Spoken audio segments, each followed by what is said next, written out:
ఇందిరమ్మ ఇండ్లు లేని ఊరు లేదన్నారు సీఎం రేవంత్ రెడ్డి. అలాంటి ఇందిరమ్మ ఇండ్ల బాధ్యతను మంత్రి పొంగులేటికి అప్పగించానని, ఆయన తనకు ఢిల్లీ స్థాయిలో తలవంపులు రాకుండా ఎంతో జాగ్రత్తగా పనిచేస్తున్నట్టుగా చెప్పుకొచ్చారు సీఎం రేవంత్. ఇక వాళ్ళు ఆస్తి తగాదాల్లో కత్తులు దూసుకుంటున్నారని, మధ్యలో తనను అనవసరంగా ఇరికిస్తున్నట్టుగా చెప్పారు రేవంత్. మీ పంచాయతీలు నన్ను లాగవద్దంటూ కామెంట్ చేశారు. ఇదిలా ఉంటే గత పాలకులు మన పిల్లలు బర్రెలు గొర్రెలు కాసుకుంటూ ఉండిపోవాలని కోరుకున్నారని, అదే మన ప్రజాప్రభుత్వం అలా కాదు, పేదోడు పెద్ద చదువులు చదవాలని కోరుకుంటున్నారు అని చెప్పారు. మీరంతా కూడా పెద్ద చదువులు బాగా చదవాలని పిలుపునిచ్చారు ముఖ్యమంత్రి రేవంత్ రెడ్డి.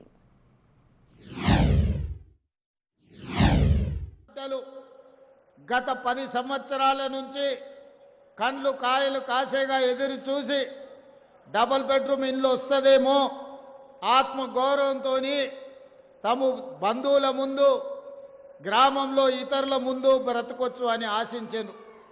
కానీ 10 సంవత్సరాలు వాళ్ళ ఆశలు అడి ఆశలై ఇక రాదేమో, మా జీవితాలు ఇంతే, మా జీవితంలో వెలుగు లేదు, మా సొంత ఇంటి కళ నెరవేరే అవకాశం లేదు అని గుడిసెలో జీవించే పరిస్థితి. అందుకే ఆలోచన చేసినాం. ఇవాళ మిమ్మల్ని అందరినీ ఆలోచన చేయమని నేను అడుగుతున్నా.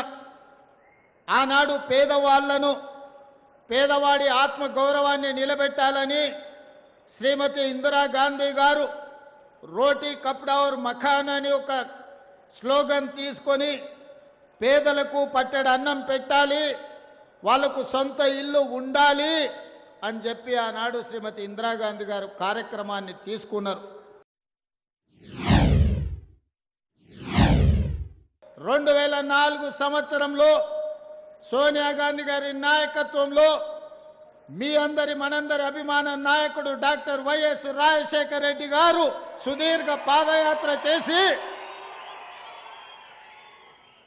తండాలలో గూడాలలో మారుమూల పల్లెల్లో పేదలను కలిసి పేదల సమస్యలు తెలుసుకొని ఆ సమస్యల్లో భాగంగా సొంత ఇంటి కళ ఒక బలమైన ఆకాంక్ష అని వారు గుర్తించారు.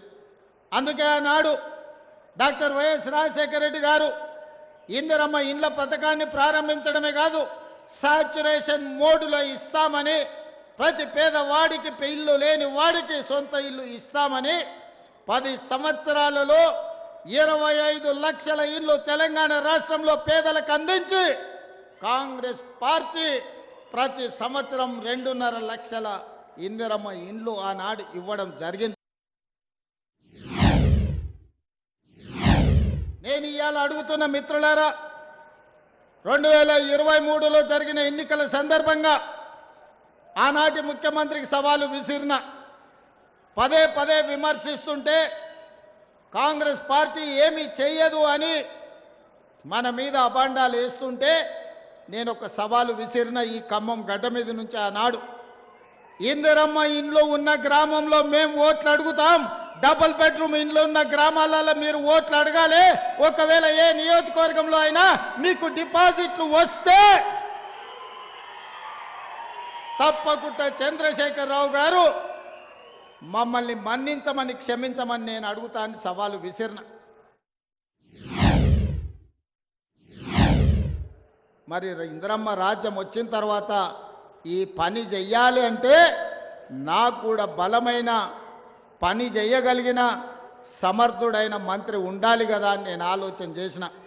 అందుకే ఈ పేదల కళ నెరవేరాలి అంటే రోజుకు 18 గంటలు పనిచేసే మంత్రి ఉండాలి అని, అలా కష్టపడే తత్వం ఉన్న మీ పొంగులేటి సీనన్నను గృహ నిర్మాణ శాఖ మంత్రిగా, ఈ శాఖ వారు అడగలే, రెవెన్యూ శాఖ వారు అడగలే, మీకు ధరని దయ్యంలాగా పట్టుకున్నది, ఈ దయ్యాన్ని పొలిమేరలు దాటించే వరకు తరమాలే, ఈ కొరివి దయ్యాన్ని పాతరెయ్యాలి అని అంటే భూభారతి తేవాలి అంటే ఒక రైతు బిడ్డ ఉండాలి అని పొంగులేటి సీనన్నను రెవెన్యూ మంత్రిగా పెట్టడమే కాదు,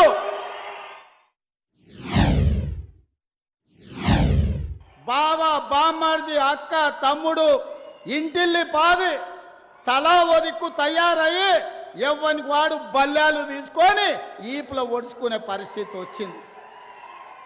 ఏం సంతోషమైన తండ్రికి 1,00,000 కోట్లు సంపాదించిండు.